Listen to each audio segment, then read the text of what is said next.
राधे राधे। जय श्री कृष्णा मेरी तरफ से और मेरे लड्डू गोपाल की तरफ से।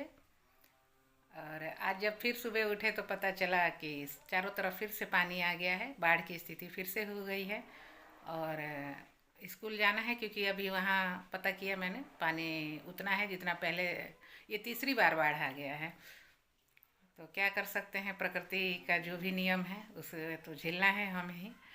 और एक और बात कहनी थी कि भोजपुरी में जो मैं गीत गा रही हूँ वो आप लोग को पसंद आ रहे हैं। लेकिन इससे पहले भी मैंने 400-450 तक वीडियोस डाले हुए हैं, जो भी पहले आप लोगों ने बहुत पसंद किया था। तो उन वीडियोस को भी देखिए आप, क्योंकि ऑलरेडी एक किसी भी गीत को सीखने और गाने के लिए इतने वीडियोस काफ़ी हैं। बहुत सारे वीडियो मैंने डाल रखे हैं। तो उन वीडियोस को भी आप सपोर्ट कीजिए, जिससे लगे कि हाँ, क्योंकि वो भी सारे गाने मैंने नए नए ही डाले थे। अभी भी मैं डाल रही हूँ जो आप लोगों को पसंद आ रहे हैं।